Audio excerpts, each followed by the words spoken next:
La audiencia terminó. Caspod creyó que exponer a la población a la ira de ese dios era peligroso. Las personas habían sentido tanto miedo al escucharlo gritar, que la mayoría de la capital ahora estaba en silencio. El rey no dudaba que hubiese muertos resultantes del terror que infundió aquel dios.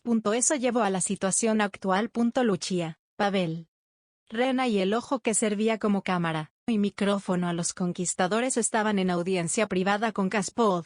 A grandes rasgos, ya han dicho que desean. Tenía la esperanza de salvarle la vida a mi hermana, pero ¿eso siquiera es posible, Ainz-sama? La familia es importante, respondió el Overlord.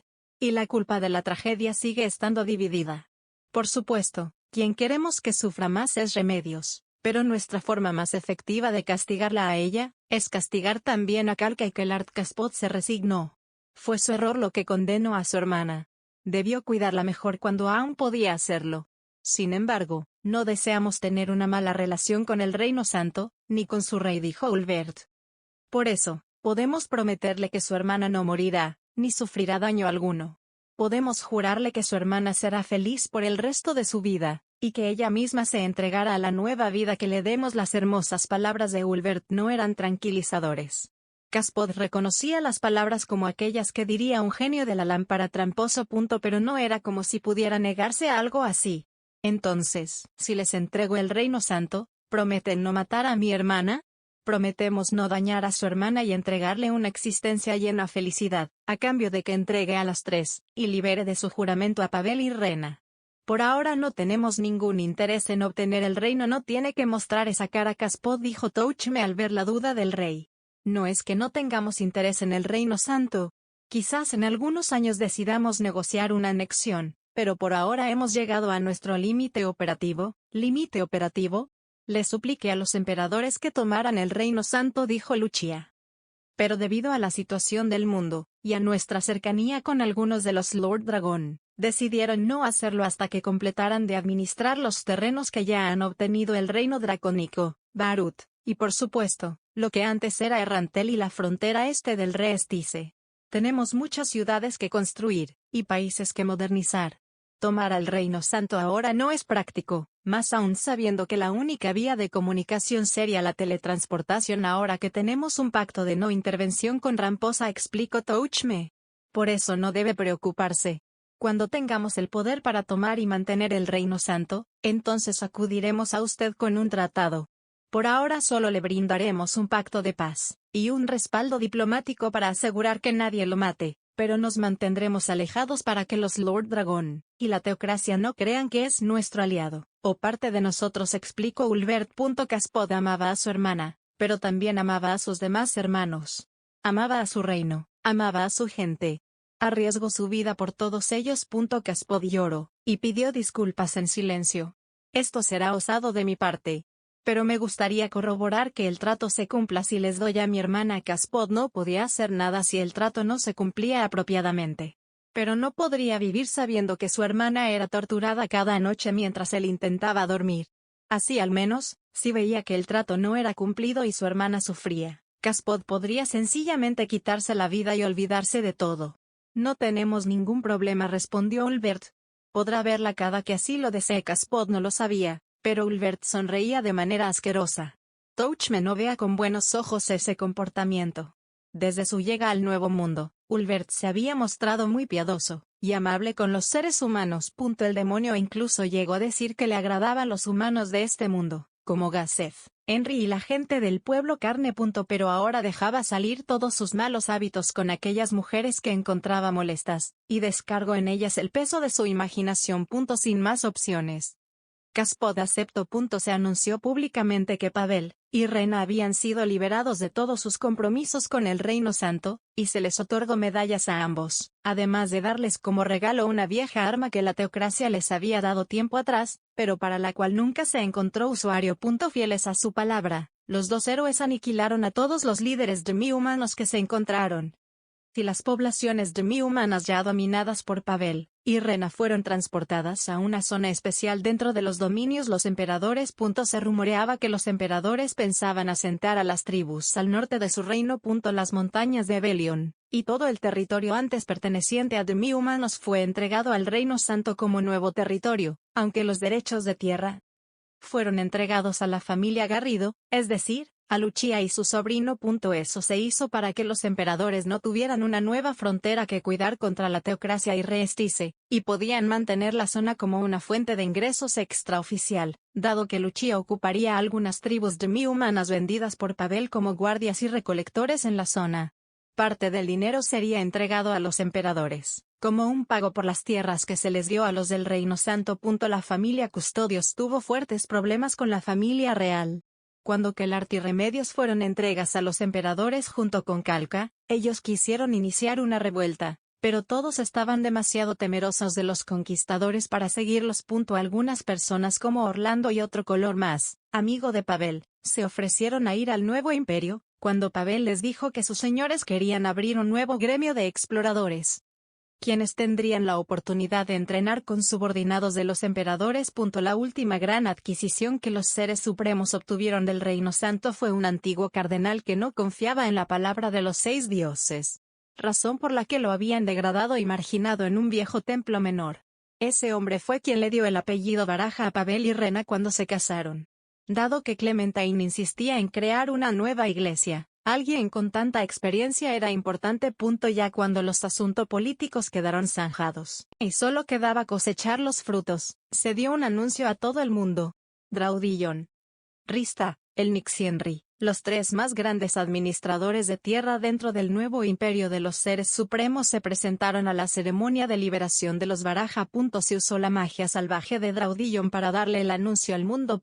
Se usó el nombre de 2 importantes monarcas y el de la campeona de carne para tener credibilidad. Ahí se narraron las brutales consecuencias de la batalla en Errantel, y los males que causaba enfrentar a un no muerto de tan alto nivel como Cahill. Antes de marcharse del Reino Santo, los Baraja revelaron su cambio de raza. Algo que atribuyeron a la maldición del no muerto que combatieron en Errantel. Una pieza más en la brutal guerra de mentiras. Algo necesario para cumplir una de las reglas más sagradas del gremio. Están prohibidos los humanos. El conocimiento combinado de Cahill, Clementine, Draudillon y Paradine era algo aterrador, con lo que ellos sabían fácilmente podía llenarse una biblioteca, y gracias a ello, los seres supremos lograron tener más conocimiento del mundo donde ahora se encontraban. Entre las cosas más destacables, descubrieron que este mundo había vivido 4 grandes edades, cada una marcada por sucesos de enorme importancia. La primera edad, llamada la Edad de los Dragones, comenzó desde el inicio mismo de este mundo, y terminó con la muerte del primer dragón a manos de una raza inferior. La raza de dicho héroe fue ocultada a ojos del mundo y la historia, para que esta lucha contra los dragones perteneciera a todas las razas inferiores. La segunda edad, la llamada Edad de los Héroes, recibió su nombre a la gran cantidad de personas que comenzaron a llegar desde otro mundo para apoyar a las razas inferiores en su lucha. Durante esta edad las razas inferiores y los héroes mantuvieron una guerra de milenios contra los dragones. Se desarrolló la tecnología, las armas, y la magia de niveles invadió al mundo. Según Draudillon y los registros de su abuelo, los primeros registros de la magia de nivel eran anteriores a los 6 dioses. Pero eso era un conocimiento tabú que se perdió del mundo, y solo era sabido por los dragones más poderosos, y lejos de la actualidad. Se decía que durante esa época, la tecnología y la magia avanzaron lo suficiente para que las civilizaciones de entonces lograran derribar a varios emperadores dragón, aún sin ayuda a los famosos jugadores. Pero gran parte de ese progreso fue perdido cuando el dios dragón arrasó al mundo para acabar con la guerra que al fin tocaba su puerta. Tras lo que se conoció como el Gran Estruendo, el evento en el que el dios dragón desató su furia, pasaron algunos años.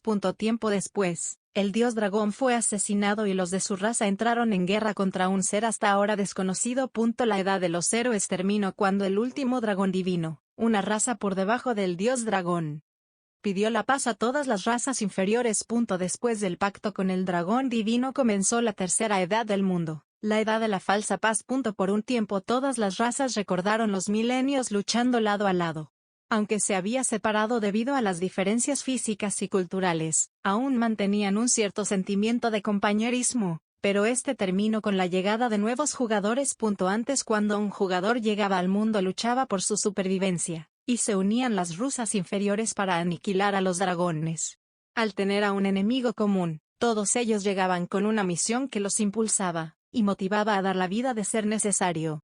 Pero ahora que no había guerra ni enemigo, los jugadores que llegaban se volvieron arrogantes. Los nuevos jugadores motivaban a sus razas para tomar el control del mundo. Comenzaron guerras entre las razas inferiores, y por culpa de ellas la poca tecnología sobreviviente de la edad de los héroes se perdió. No se sabe mucho de esos tiempos. Gran parte de los documentos se perdieron y como las razas comenzaron a distanciarse, los supremos solo tenían una parte de la historia, la de los humanos que comenzaron a extinguirse, y la de los dragones que permanecieron encerrados en sus guaridas a la espera de hacerse más fuertes. Después de muchas guerras los humanos habían quedado reducidos a solo un puñado de los de su especie. Cuando estaban al borde de la extinción aparecieron 6 jugadores.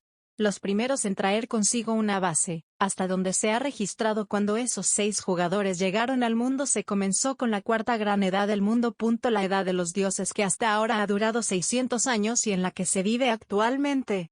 O al menos en la edad en la que se vivía hasta hace poco. Durante la edad de los dioses se llevó a cabo una segunda masacre de dragones. Esta vez se tomó la vida del dragón sagrado, aunque errores en los registros humanos hicieron parecer que el asesinado fue el dios dragón. Los arrogantes dragones que hasta entonces no habían tenido oponentes dignos se lanzaron a una guerra estúpida. Esto llevó a que los últimos emperadores murieran, pero los registros son extraños. Los dragones aseguran que no habían sido los 6 dioses los responsables, sino alguien más. Pero esas historias ahora carecían de importancia, pues la edad de los dioses también quedaba atrás. Cahilt, Paradine y Clementine propusieron dejar atrás la edad de los dioses y nombrar una nueva en honor a los gloriosos amos de Nazarick. Los 3 seres supremos aceptaron la idea, y dieron un nombre a esta nueva edad, la edad del mundo, dado que los seres supremos no querían ser recordados como un puñado de salvajes conquistadores. La era comenzaría desde el día que tomaron el reino dracónico, y se mostraron ante el mundo como emperadores. Como muestra de los nuevos tiempos que se vivían, los fieles sirvientes de los seres supremos sugirieron cambiar el calendario actual, y comenzar a contar el año a partir del día que los emperadores se revelaron como tales. Por conveniencia y comodidad. Los seres supremos eligieron el calendario juliano como nueva forma de registrar el tiempo en este mundo con un año de 365 días. El 1 de enero de año 0, los emperadores se mostraron como tales en el reino dracónico, y encontraron una nueva forma de resurrección que involucraba el cambio de razas. El 2 de enero del año 0. Los divinos emperadores firmaron un tratado de paz con Reestice, y asimilaron a Barut como parte de su nación. Uno de los días más importantes en la historia del mundo. -2 de enero del año 0 los Baraja habían aceptado vivir bajo la divina protección de los seres supremos, y mientras los gobernantes de la tumba atendían a sus obligaciones, Aureole Omega recibía a la familia, mientras se pensaba en un lugar para mantenerlos de forma permanente, un lugar donde los Baraja pudieran estar juntos, pero donde Rand no corriera ningún peligro. Los supremos por su parte volvieron al pueblo carne, donde Draudillon, Rista y el Nix los recibieron con una sorpresa. En el poco tiempo en el que los supremos se habían ausentado, los 3 reyes habían creado un buen esquema de cooperación que impulsaría al reino dracónico en su reconstrucción, y con el cual se establecerían nuevas rutas comerciales que alimentarían a Baruth con materias primas y frutos que no podían conseguir en sus propias tierras. Se vio que la posición más al sur del reino dracónico ofrecía un lugar ideal para el cultivo de muchos alimentos y plantas medicinales que simplemente no podían crecer más al norte. Otro logro de los 3 fue la idea de unificar la de las 3 naciones, y apoyados con los tesoros recuperados de los demi-humanos, y las minas que antes no podían explotarse debido a la guerra, formar un nuevo tipo de moneda comercial, introducida al mercado mundial por la gran influencia comercial de Baruth. De esa manera los emperadores ganarían una gran cantidad de poder político, y formarían una economía fuerte mientras exportaban mercancía a otras naciones, debilitando de esa manera a las naciones circundantes, y eventualmente orillándolas a unirse al imperio para obtener una mejor estabilidad económica. Dado que los emperadores querían formar un país donde diversas razas pudieran vivir en paz, el formar una economía poderosa y un buen estilo de vida era primordial. Si la población tenía el estómago lleno y estaban suficientemente entretenidos, aceptarían de mejor manera las ideas de los nuevos emperadores. También trazaron ideas principales para ayuntar a la iglesia de los 6 dioses, quienes al tener una religión humanocéntrica, eran un gran enemigo del país que los seres supremos querían crear. Draudillon había vivido bastante, y debido a su condición como dragonoide aprendió a lidiar con la teocracia y su religión. Los genios de Barut, el Nix y Rista, tenían experiencia en el comercio de otras razas, debido a la estrecha relación de Barut con la Alianza de Ciudades-Estado. Así que tenían una buena idea de cómo atraer miembros de otras razas a su país. Por supuesto, evitarían por completo a aquellas que gustaban de comer humanos. Los tres se veían felices.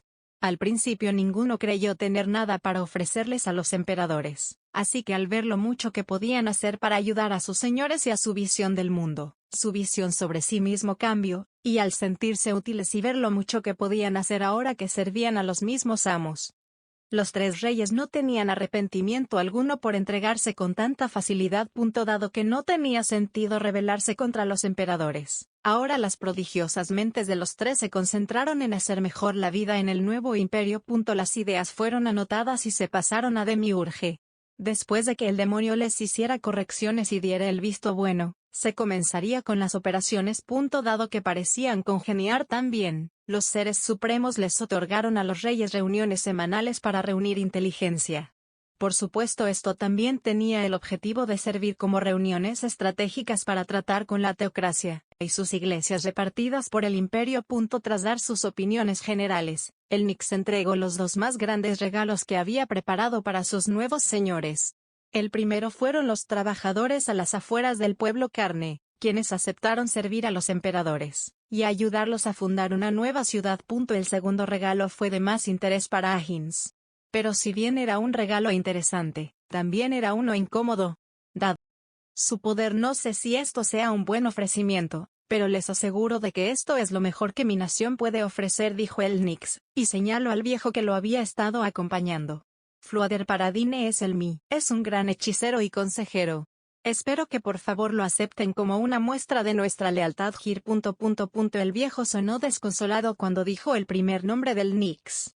Los supremos estuvieron a punto de negar el ofrecimiento cuando vieron las primeras lágrimas salir de los ojos del viejo, pero entonces, aquel anciano raro abrazó al Nix, y comenzó a darle una lluvia de besos mientras le agradecía. En otras circunstancias habría sido una escena conmovedora, incluso podrían parecer nieto y abuelo. Pero la sonrisa lunática del anciano no lo permitía. Tras aquella perturbadora cena, el viejo se arrojó a los pies de los emperadores. Los tres movieron sus pies cuando tuvieron la horrible sensación de que el viejo quería lamerlos. Mis señores, mi querido emperador me ha entregado a ustedes en una muestra de infinito cariño hacia mí. Mi querido nieto me permite servir a aquellos que han conquistado la magia, y cuyo poder es tan grande que ni siquiera soy capaz de verlo. ¿No tienes uno menos loco? Fue lo que Ulbert deseaba decir. El anciano era desagradable en muchos niveles, pero su conocimiento sobre la magia, y ese extraño talento natural para ver el poder mágico de otros, obligó a los supremos a aceptar el regalo. Eventualmente el anciano se convertiría en el mejor amigo de Cahilt y su fiel compañero, pero esa era una historia que los supremos preferían olvidar. Momonga había descubierto una extraña afición en su persona. Si bien siempre gustó de coleccionar objetos raros, jamás creyó que ese pasatiempo lograse abarcar a seres vivos. Pero desde que Clementine se unió a las fuerzas de Nazarik, el Overlord comenzó a organizar una colección en su mente. Su primer artículo de valor, Henry Emot, una chica con un talento anormal con la espada, y que había aprendido una habilidad peculiar a un nivel muy bajo. La segunda, los aventureros de Nainer, quienes ahora servían como guardias humanos en carne. Los farmacéuticos Bareare. Leslie, la legendaria farmacéutica de Rantel, Infirea, quien con la suficiente experiencia podía convertirse en una fuente de deseos ilimitada. La sacerdotisa psicótica con profundo conocimiento sobre los dragones y la teocracia, Clementine. El ahora señor oscuro Cahilt, un no muerto especial con la capacidad para potenciar las invocaciones de Momonga. Una dragonoid capaz de usar magia salvaje. Draudillon. El líder de un equipo adamantina, y el espadachín más rápido del continente, Cerebrate. 4 aventureras adamantina, ahora convertidas en espíritus. El hechicero humano más poderoso del mundo, Fluader Paradine. La mejor druida del Reino Santo, en conjunto a un tanque con 2 escudos, y una paladina muy por encima del promedio humano. Arias, Lucia y Rena. Y el más reciente de la colección, pero también el que más había costado, y más conflictos le había provocado a Momonga. Pavel Baraja. Momonga deseaba a Pavel por sus habilidades. Desde que lo vio pelear en Errantel, tuvo el deseo de adjuntarlo a su nueva colección. Pero, ¿realmente el arquero valía tanto? No había dudas de que Pavel era un guerrero talentoso. Pero quizás no valía todo lo que se le había dado. Ahora que los Baraja habían aceptado unirse a Nazarik, Momonga experimentaba la culpa del comprador. Ahora le dolían muchos los ítems que ocuparon para convertir a Ran en una humana inmortal. Claro, la chica sería útil. Un humano inmortal era peligroso sin importar en qué nivel se encontrara, y además de eso, si demostraba ser leal, Momonga podía darle 2 clases especiales, gracias a los objetos que habían conseguido de Nike y Canon cuando las asesinaron. Pero si Ran era tan valiosa, ¿por qué Momonga no simplemente asesinó a los Baraja? La chica Ran parecía congeniar con Aureole. Momonga pudo haber simplemente ordenado asesinar a los Baraja, y dejar que Aureole criara a la niña como una leal guardiana de Nazarik, pero por alguna razón, Momonga dejó que Pavel y Rena se llevaran a ese poderoso activo lejos de Nazarik. Eso no era normal en el Overlord. Aun si podía recuperar a Ran en el futuro cuando los Baraja murieran, seguía siendo peligroso dejar andar por el mundo a una humana inmortal.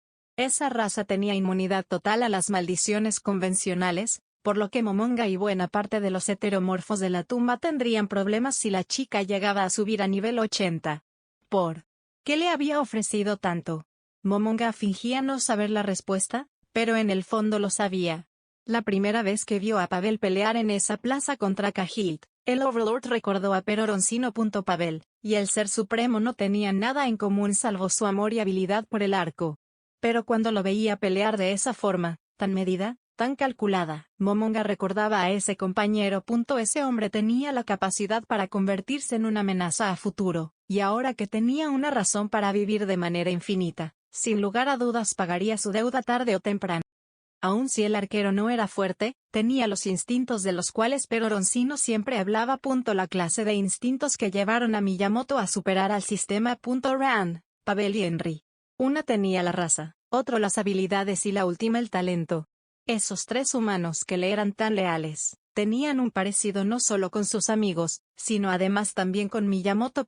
Y aunque era peligroso, al Overlord le interesaba saber si podía crear a otro como ese sujeto. ¡Listo! Momonga. Gritó el demonio acompañado por el campeón del mundo. Momonga había estado esperando a sus compañeros, quienes necesitaban tomar la comida del día para aliviar sus mentes, aun si el cuerpo no la necesitaba. Era el momento, hoy sabrían cómo crear a su nueva unidad especial. Los Supremos se reunieron a las afueras del pueblo Carne, en el claro donde Pavel había masacrado a esos monstruos. Ahí se encontraron con una escena peculiar. Aceleración de flujo. Caria voraz. Cerebrate y Bafarot estaban peleando. Y por la forma en la que se atacaban, era claro que se trataba de una batalla a muerte. Eso no le hizo la más mínima gracia a Momonga, quien accedió a gastar el hechizo de una varita cuando Cerebrate le habló maravillas de Bafarot. Y sin embargo ahora ese hombre que había suplicado por la vida de ese demi-humano, estaba a punto de matarlo. Aquel intercambio de golpes fue el último. El cansado espadachín al fin logró cortar el pecho del demi-humano. Para fortuna de ambos, el golpe no fue fatal, pero había dejado completamente fuera de combate al demi-humano. Bafarot cayó sobre su espalda, quedó tendido en el suelo mirando al cielo. Pero aún derrotado y al borde de la muerte, el guerrero comenzó a reír y a gritar con alegría. Ja ja ja ja. Dragones. Dragones. Los Seres Supremos miraron al cielo cuando el demi-humano siervo comenzó a gritar el nombre de aquellas criaturas. Se sintieron verdaderamente estúpidos al darse cuenta de que no había ningún dragón sobrevolando el área. Reina. Cerebrate ordenó a una de sus compañeras sanar a Bafarot. Era mejor que funcionara o Momonga se molestaría mucho con ambos. Ellos ahora no eran propietarios de su propia vida, por lo que un duelo a muerte como ese era algo prohibido para ellos. ¿Qué ha pasado aquí? Los presentes habían estado tan concentrados con el duelo de esos dos, que apenas se percataron de la presencia de sus amos. Eso decía mucho de lo intensa que había sido la batalla. Ah. Momonga-sama. Todos los presentes se arrodillaron, todos excepto los guardianes que acompañaban a los seres supremos. Lo sentimos mucho. En verdad lo sentimos. Decía Cahilt mientras enterraba su cabeza en la tierra. ¿Qué ha pasado aquí? ¿Por qué estaban peleando? Preguntó Touchme, quien estaba igual de molesto que Momonga. Hemos terminado nuestros pendientes. Y he perdido una apuesta. Gritó con alegría Bafarot. El Demi humano se puso de pie de manera rápida. Ignoró que todos los demás estaban arrodillados, y de manera descarada ignoró la reverencia a quienes ahora eran sus amos. Demiurge sonrió con molestia. Arrodíllate, como si de pronto la gravedad se hubiese multiplicado. Bafarot cayó al suelo de golpe y se arrodilló de manera extraña. ¿Qué es esto? Espera. Demiurge Ulbert pidió algo de piedad para el Demi humano. Quizás disfrutaba verlo en esa posición, pero Ulbert creía que antes de castigarlo debían saber la razón por la que estaban peleando. Pero entonces alguien inesperado se interpuso. No lo detengas, Demiurge Touchme ordenó cancelar la orden de Ulbert.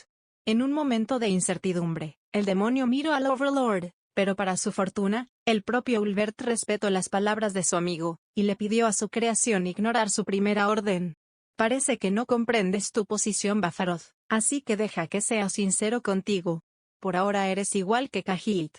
No te unimos a las fuerzas especiales por tus méritos, sino porque tienes una deuda que pagar con el mundo, dijo Touchme. El tono molesto del campeón impresionó a los presentes.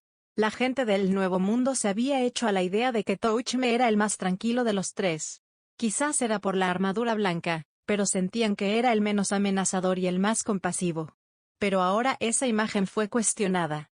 De no ser porque nos suplicaron que te reviviéramos, ahora mismo serías alimentos para cucarachas. Antes Solution había amenazado a Clementine con enviarla a una habitación con cucarachas.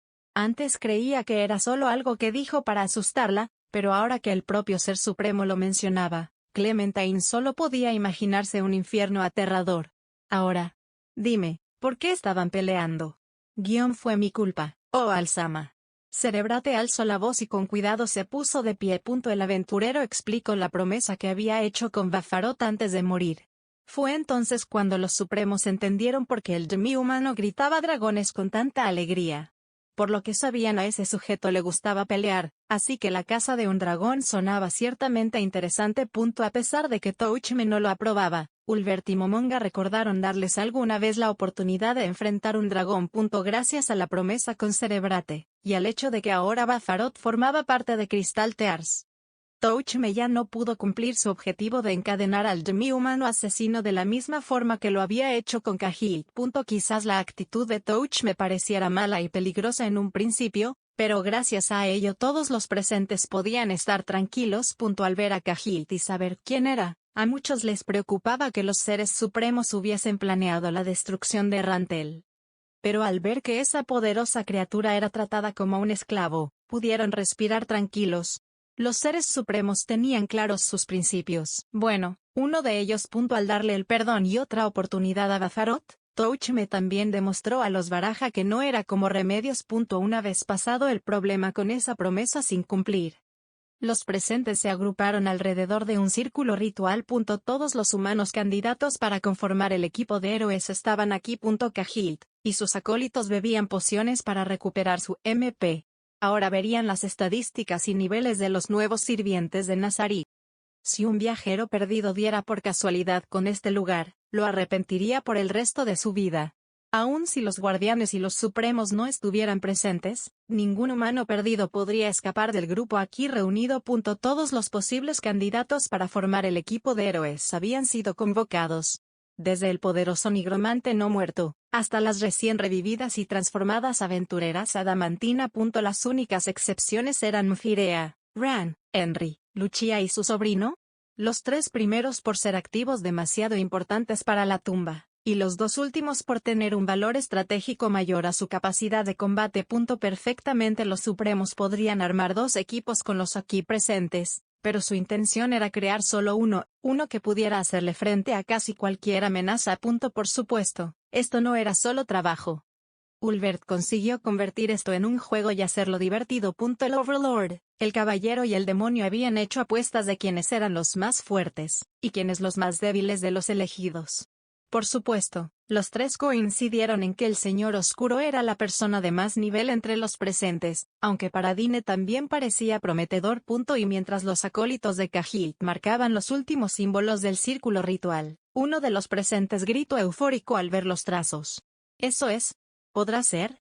¿Es un círculo ritual de la teocracia? Pero es raro. ¿También los talentos y el límite de la persona? No tenía idea de que algo así existía. Para disgusto de los supremos, Paradine gritó información que hubiese sido mejor mantener oculta de los presentes. Y para hacerlo peor, el sujeto estaba llorando. No sirve, no sirve, no sirve, pensaron los supremos en perfecta sincronía. Ante el rostro conmovido del hechicero, Cahill rió. No existía. Yo lo he desarrollado, dijo orgulloso. El círculo ritual no existía hace solo 24 horas. Cahill lo había hecho por pedido de los seres supremos, que deseaban saber los niveles, clases, talentos y límites sin tener que hacer 4 rituales por persona, y dado que la orden había venido de su dios personal. Cahill casi se mata para conseguir lo que le habían pedido. Esa gran imaginación y fascinación por el desarrollo de la magia era una de las razones por las que, pese a que seguramente era el más poderoso, Cahill no estaba entre los candidatos para el grupo de héroes. También por ello sus acólitos no participaban en esto, a pesar de que entre ellos se encontraba un no muerto de clase avanzada. ¿Cómo lo conseguiste? Preguntó abiertamente el anciano hechicero. Solo. Diré, Paradine, que llegaste al lugar correcto. Los supremos no lo sabían, pero el desarrollo del ritual fue un éxito debido a que Cahill había presenciado la magia de resurrección de Pestonia, y había obtenido algunas ideas de ella. Suficiente. Gritó Touchme. Al caballero no solo le molestaba que Cahill pareciera divertirse, sino además que se compartiera información con personas que aún no tenían su confianza del todo, como por ejemplo Bafarot. Tendrás tiempo para hablar con Cahill después del ritual. Solo te advierto que si deseas conocer sus investigaciones, tendrás que mostrar una lealtad absoluta a Nazarik. Mientras Ulbert hablaba, Paradine se arrojó al suelo y arrodillado agradecía. Los presentes, con excepción de Cahill y sus acólitos, veían extrañados a Paradine. ¿Ese es el mejor hechicero del mundo?, se preguntaban con duda. Maestro. Está todo listo. Los acólitos se colocaron alrededor del círculo ritual modificado. Por supuesto, el primero en usarlo ya estaba elegido. Cahill se colocó en el centro del hechizo. Sería el primero en ser analizado. Una preciosa hoja blanca se materializó sobre el nigromante no muerto. Todos miraban interesados la hoja, pero quizás los más deseosos de verla eran Pavel y Paradine. El hechicero por interés académico, y el segundo seguramente quisiera saber cuál era la fuerza y quizás las debilidades del ser no muerto. Pero mala suerte para ellos. Por más que vieran la hoja no podían leer su contenido, debido a que estaba escrita en japonés para comodidad de los supremos. Al terminar el ritual, el propio Cahill tomó la hoja y caminó para entregársela a los supremos. Quizás algún acólito podría haberlo hecho, pero el propio Cahill no los consideraba dignos de tal trabajo. Los supremos encontraron más o menos lo que esperaban. Cahill tenía todas sus clases con niveles 1 o 2. Solo sus clases para invocar no muerto estaban en nivel 5. Pero había algo interesante. Cahill solo tenía un nivel racial. Nivel 53, dijo Momonga con total calma. Los guardianes pudieron escuchar nítidamente cómo la respiración de los presentes se pausaba. Al ver sus caras de sorpresa, los supremos no juzgaron a sus nuevos súbditos. Según sabían, Cahill era el primer humano nativo de este mundo en llegar a un nivel tan alto. Quizás se equivocaban, pero por ahora esa era la realidad que conocían. Pero aunque su nivel fuera alto para los estándares de este mundo, seguía siendo bastante pobre. Lo verdaderamente interesante eran las otras cosas incluidas en el papel. Los propios seres supremos contuvieron el aliento al ver el límite de Cahill. Cahill tenía como límite el nivel 100. Algo que no dijeron, algo que preferían mantener en secreto. Pero algo era cierto, era buena idea mantener a Cahill encerrado en Nazarik. Lo otro interesante era, ¿qué tan normal es tener 2 talentos naturales? Preguntó Ulbert. Los ya asustados humanos arrugaron la cara. ¿2? El propio Cahill miró con sorpresa a los supremos. ¿Uno es sensor de comida? Ulbert no pensaba que Cahill tuviese un talento como ese, nunca se lo hubiese imaginado. El otro talento era un poco más delicado. Lo suficiente para que los Supremos se preocuparan, y solo dijeran de él que era un potenciador para invocaciones de Cahilt. En la ficha de Cahilt aparecían 2 talentos. Sensor de comida. Permite saber cuándo un alimento está por caducar. Autoridad del Señor Oscuro, no muerto. Permite al Señor Oscuro potenciar enormemente a sus invocaciones. El fuego rojo de la vida no muerta será convertido en el fuego púrpura corrupto de los hijos de la oscuridad. Los 9 espectros y el propio Señor Oscuro también recibirán esta bonificación. Extra ritual pagano de los 9. Si los 9 espectros están vivos al mismo tiempo, la habilidad será potenciada aún más.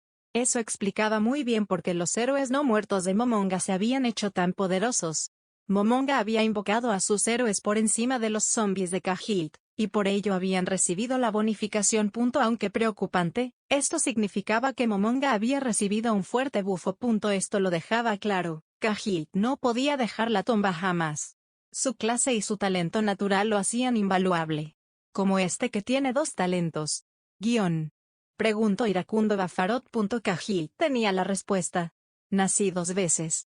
Grito. Mis dioses, es debido a que nací 2 veces. Cahilt explicó brevemente su teoría. Según él, el haber cambiado de raza le contaba como un segundo nacimiento, y ello le había dado el talento natural. Tenía sentido pues ese segundo talento tenía que ver con su nueva clase. Podrían comprobar la teoría con las compañeras de Cerebrate, pero antes de eso, los Supremos querían comprobar algo importante.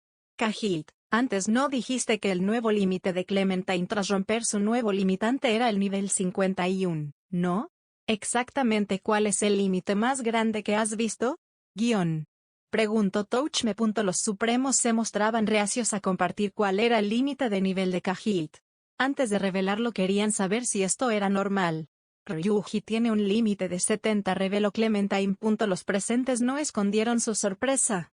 Casi ninguno de ellos conocía su propio nivel, pero era popular el hecho de que los aventureros de rango oro llegaban a nivel 13 regularmente.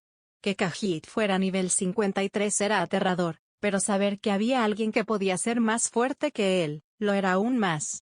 Sí, así es. Creo que el más alto del que he tenido conocimiento es del líder de la escritura negra. Aunque se dice que la otra chica tiene uno más alto, lo cierto es que no conozco el número exacto como los Supremos se lo temían. El límite de Cahilt no era normal, y decidieron mantenerlo en secreto por ahora.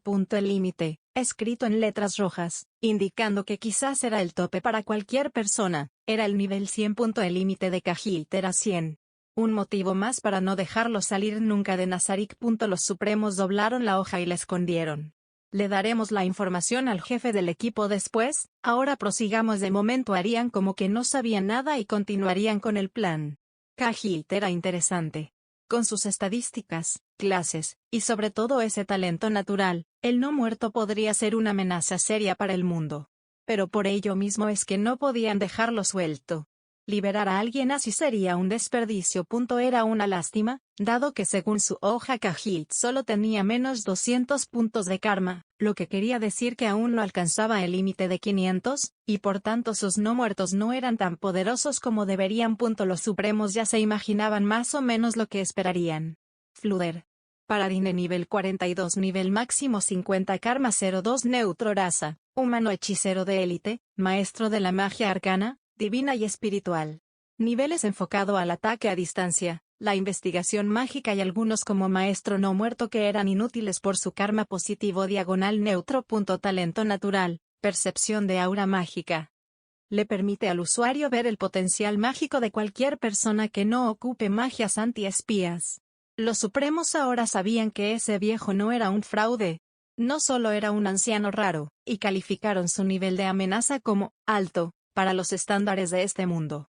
Grupo de Cerebrate Sariol nivel 33, nivel máximo 66, karma 200 positivo diagonal bueno, raza, humano guerrero especializado en la destreza con todos sus niveles enfocados al combate, excepto por un nivel como maestro, un tanque de cristal. Talento natural, flujo lento, su percepción de la velocidad se adapta a la velocidad del usuario. Nivel de amenaza medio alto al ser un guerrero puro con un talento natural que lo ayudaba a usar su velocidad insana. Bafarot nivel 28 nivel máximo 40 karma 100 positivo diagonal neutro raza, hombre gacela diagonal rey guerrero puro con todos sus niveles enfocados al combate de potencia y alta velocidad.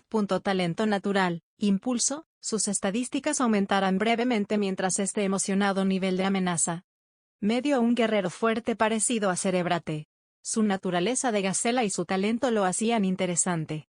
Nivel de amenaza, medio Shiorizario el nivel 20 nivel máximo 100 karma 50 neutro raza Okami, espíritu lobo arquera de poder. Veloz en movimiento, lenta en sus disparos, pero con un ataque fuerte. Talento natural, ingesta ligera, la usuaria no ganará sobrepeso sin importar cuánto como colmillos del dios lobo. Buff de ataque en todas las habilidades. Nivel de amenaza, bajo diagonal medio al igual que Kaji Testa tenía 2 talentos, lo que confirmaba la teoría del señor oscuro. Al cambiar de raza Shiori había renacido, y ganado un segundo talento relacionado a su nueva raza.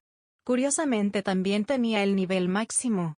Reina Sario el nivel 21 nivel máximo 100 karma 344 positivo diagonal muy bueno. Raza Musume Neko, espíritu gato hechicera espiritual de atributos arcoíris, dependiente de las gemas que porta. Talento natural, recién hecho, las comidas que prepare permanecerán calientes por más tiempos de lo normal. Misticismo del gato, potencia todas las magias del usuario. Nivel de amenaza, bajo diagonal medio doble talento. Y de nuevo el nivel máximo era 100. Esto comenzaba a ser extraño. Según la historia de este mundo, el nivel 100 como límite debió ser una rareza absoluta. Algo no estaba bien.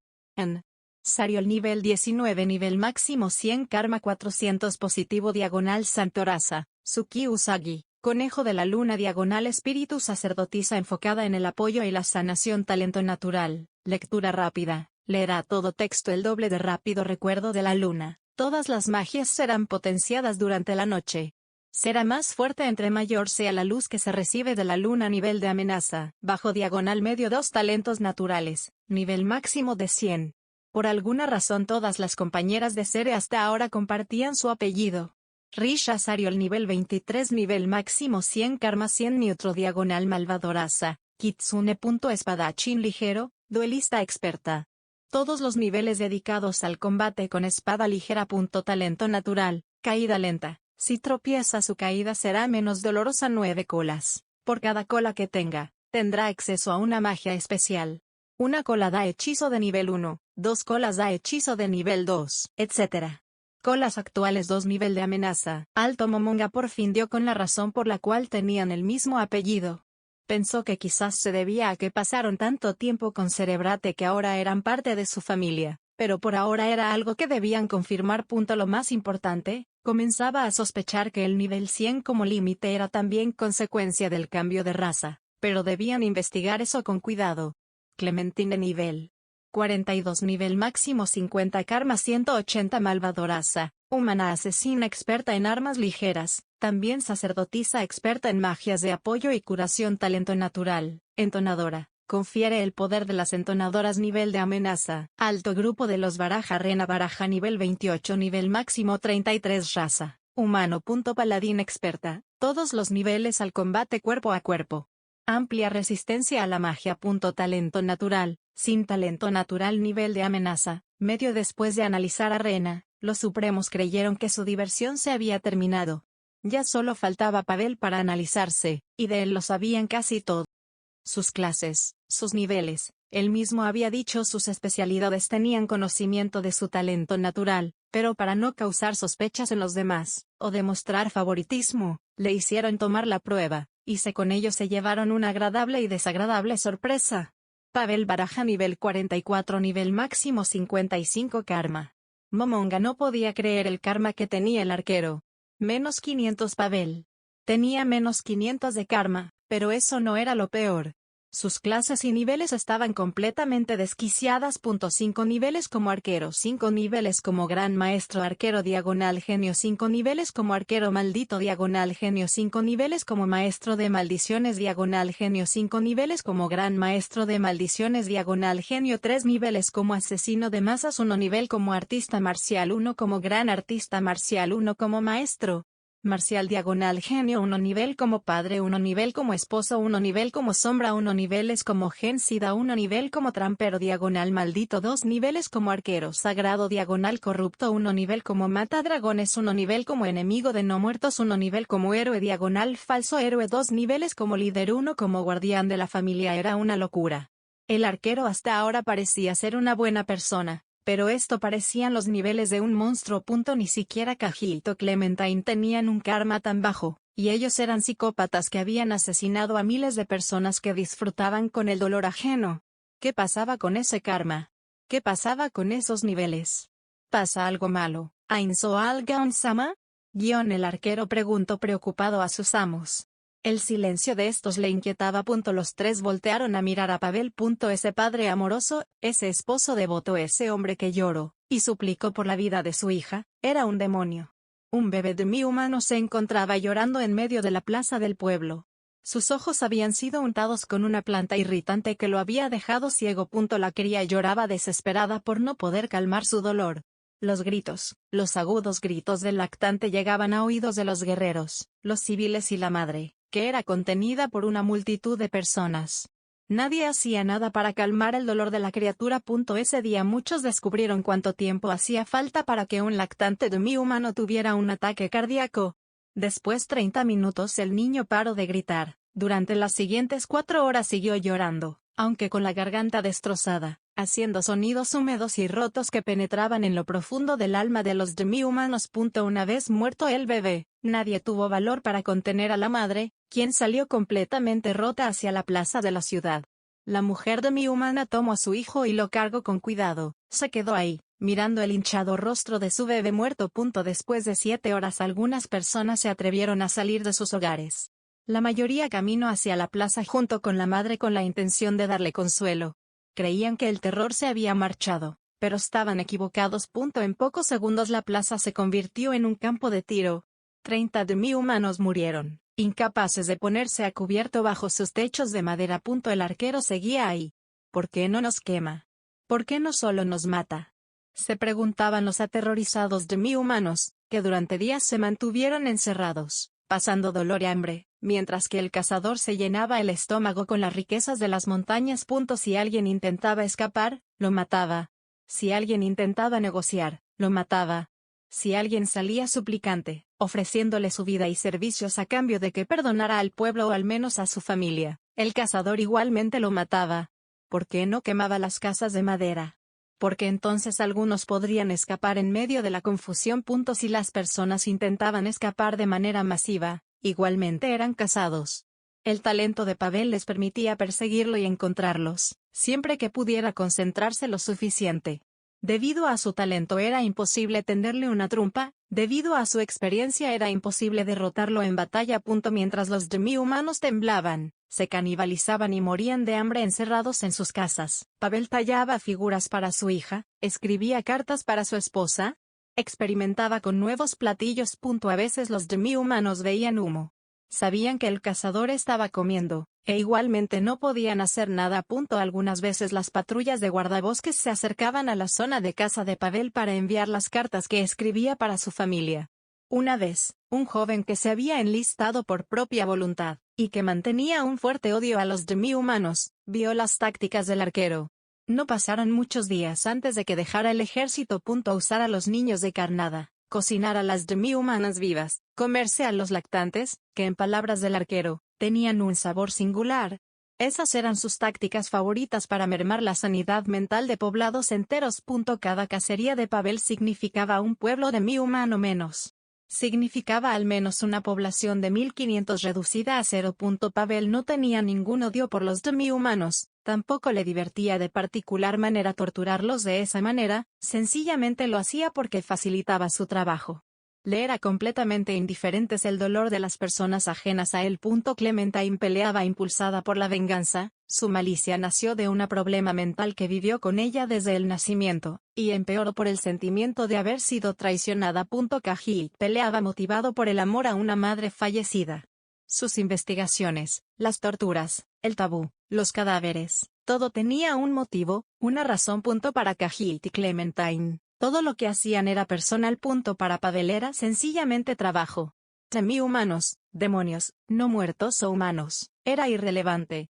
Había solo dos cosas por las que Pavel luchaba, sus amigos y familia, todos fuera de ese círculo, no le interesaban. Es por ello que agradezco de corazón que Pavel me considere una amiga, o al menos una compañera. Dijo Lucia a los seres supremos. La druida había explicado a detalle por qué Pavel tenía esas clases tan aberrantes. Gencida, asesino de masas, incluso el karma en el límite de lo negativo. Momonga se atrevió a comparar a Pavel como Shaiteari de Miurge. El arquero era un ser despiadado como los dos últimos, pero tenían un fuerte apego a sus compañeros y seres queridos. Ahora Momonga sabía por qué lo deseaba tanto, porque quería al arquero en Nazarik. Pavel, ese monstruo despiadado, realmente pertenecía a la tumba.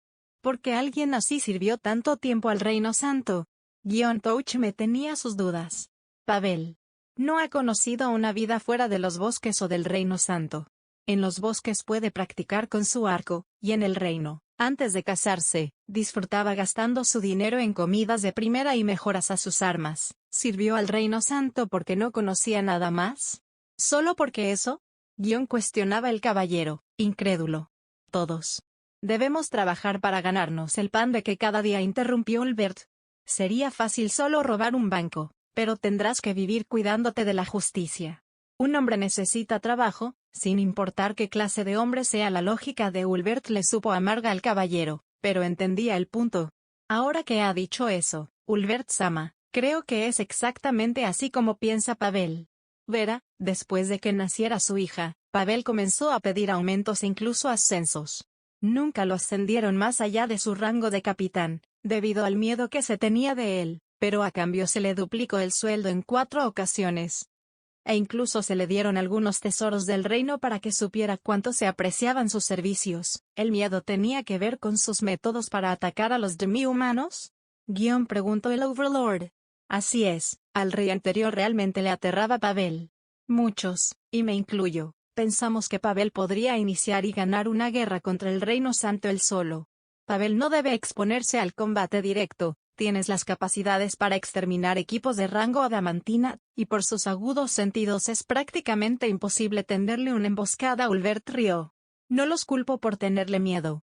Suena que no hubiesen podido detenerlo si se revelaba el talento natural de Pavel, y su habilidad con el combate a distancia lo volvía un ejército de un solo hombre. Si era tan peligroso debieron haber intentos de asesinarlo, ¿no? Afortunadamente, cuando se tuvo coincidencia de cuán peligroso era Pavel, ya era muy tarde para hacer algo. Además, pocos meses después de que los oficiales comenzaran a tenerle miedo, Pavel se enamoró, se casó y tuvo una hija. Después de eso ya nadie lo vio como una amenaza, aunque el miedo a él persistía. Entonces, ¿sí hubo intentos de matarlo? Disculpe, Touch-me-sama, no los hubo. El miedo de los oficiales no se reflejó en un ataque sino en la hija de Pavel. Verá, cuando Neya se enlistó como escudera, y se descubrió su talento para el arco, los oficiales la regañaron y le incitaron a abandonarlo, y practicar con la espada no querían un segundo. Pavel señaló el demonio. Así es, Ulbert-sama, Touch-me ya no estaban tan seguros de tomar a Pavel para esta misión. El grupo de héroes, como su nombre lo decía, también tenía un papel diplomático, y que el líder de este fuera un guerrero tan temido, podría no ser bueno para la imagen del nuevo imperio. Lucia notó el aura de Touch-me cambiar, y rápidamente defendió al arquero. Dicho eso, Pavel no es un monstruo. Con los años eso quedó claro. Los oficiales le tenían miedo, pero frente a alguien tan fuerte es algo normal. El príncipe Caspod y yo misma coincidimos en que Pavel es peligroso, pero también es leal. Antes su lealtad estaba con quien le pagara, ahora su lealtad está con quien proteja a su hija mientras él está lejos. Esa era una de las razones por la que nunca se permitió que Neya ascendiera a paladina, o que se le envió a misiones peligrosas. Neya había acumulado algunos niveles como escudera. Si hubiese sido ascendida, esos niveles se hubiesen transformado en niveles de paladín. La niña era mala con la espada, pero muchos paladines ya nombrados eran peores que ella. Tan peligroso es Pavel, que para evitar molestarlo, mantuvieron a su hija como escudera. De hecho, se planeaba expulsar a Neya de la orden si Pavel lo pedía. Vaya, incluso sus aliados le temen.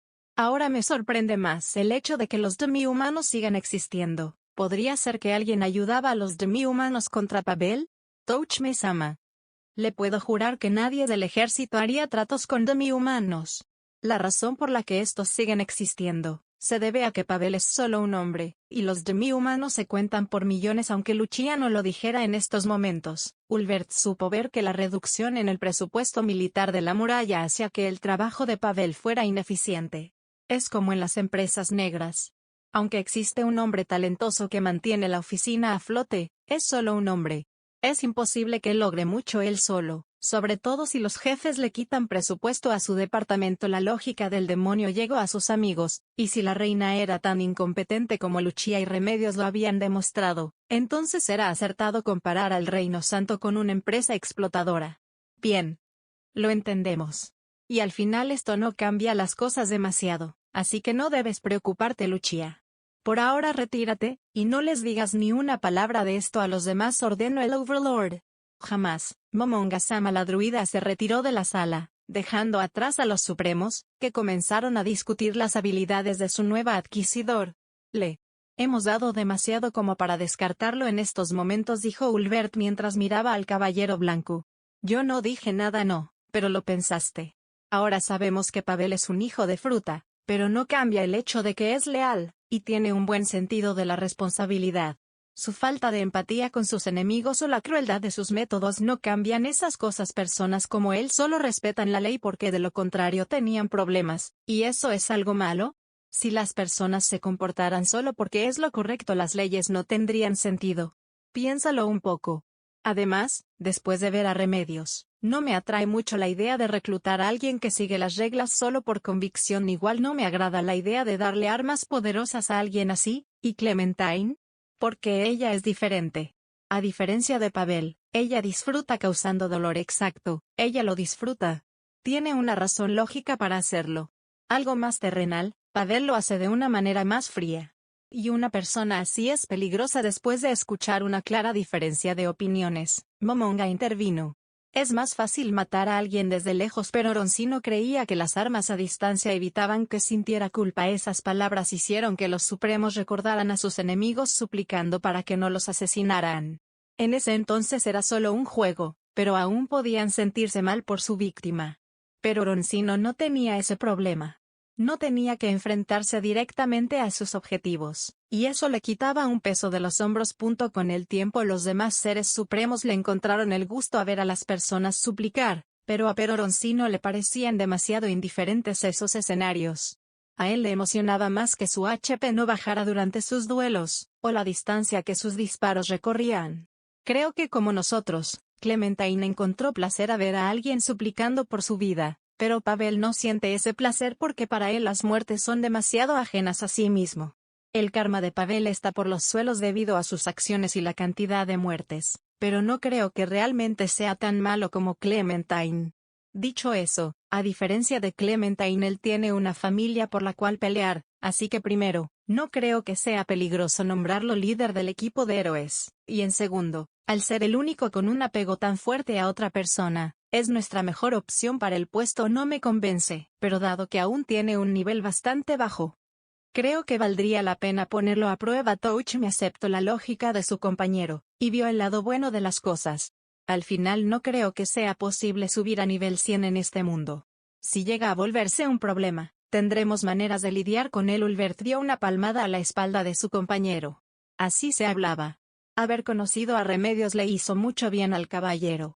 Se vio a sí mismo reflejado en un espejo, y no le gustó lo que veía. Los supremos festejaron un momento de relajación para después señalar otro punto importante. Superado Pavel, ahora creo que debemos discutir el asunto de Cahilt, y las compañeras de Cerebrate. Los dobles talentos naturales, y el hecho de que 5 personas tenían el nivel 100 como máximo. No creo ni por un momento que sea normal que tantas personas tengan el nivel 100 como máximo. Lo peor, las 5 personas pasaron por un cambio de raza, señaló el demonio. Que el cambio de raza marque como nuevo límite el nivel 100 suena muy creíble, pero que no Malmbeast dijo que tenía un compañero que se transformó en Lich. Por lo que sabemos, el sujeto ha vivido mucho tiempo y ha matado mucha gente, pero aún así se atoró en un nivel entre el 30 y el 25. ¿Qué tal si los no muertos son la excepción? Imposible, el Señor Oscuro es una clase especial, pero no deja de ser un no muerto. Pero por otro lado, hay algo en común en las transformaciones de los esos 5. El rostro del Overlord por un momento pareció mostrar una sonrisa. ¿Y eso sería? Cahilt cambió de raza y usó la espada de remedios como catalizador para su transformación. Segundo Lucia, ese era un tesoro que alguna vez perteneció a un jugador. Debemos sumar también que las compañeras de Cerebrate fueron transformadas con ítems nuestros, por tanto ítems que jugadores. Touch me rió. Ya entiendo. Los jugadores tenemos el nivel 100 como límite preestablecido. Si la gente de este mundo renace como dijo Cahilt, si ocupa un ítem de Yggdrasil, entonces teóricamente serían seres parecidos a los jugadores. Podría probarlo. ¿Qué tal si le decimos a Cahilt o a uno de sus acólitos que cambie de raza a uno de los prisioneros de las celdas heladas? Si su nivel máximo no es 100, entonces significa que tienes razón, y habremos descubierto la forma para romper el limitante de las personas, lo que sería un arma de doble filo, señaló el caballero. Si es la realidad debemos aceptarla, y si tenemos razón, podremos hacer que la prueba de límite de nivel se vuelva un filtro. Aunque sean pocos, podremos evitar recibir a personas que hayan cambiado de raza con ítems de Yggdrasil, y que por tanto hayan tenido contacto con otros jugadores o su equipo. El mundo se movía, y ellos lo habían provocado. Touch me supo ver que el razonamiento de sus compañeros no era el equivocado. Frenar las cosas, reducir el ritmo de sus pasos, solo retrasaría lo inevitable. Al final no vamos a poder aburrirnos durante nuestro encierro, dijo Touchme algo alegre. Durante los siguientes días, Cahilt y Fluader comprobaron la teoría de los seres supremos. Momonga entonces propuso una idea descabellada. El 5 de enero de año 0, según el nuevo calendario diseñado por los nuevos súbditos de los Supremos, se verificaron las estadísticas de Henry, Firea y Rand. Nazarik fue sacudida por una desagradable sorpresa.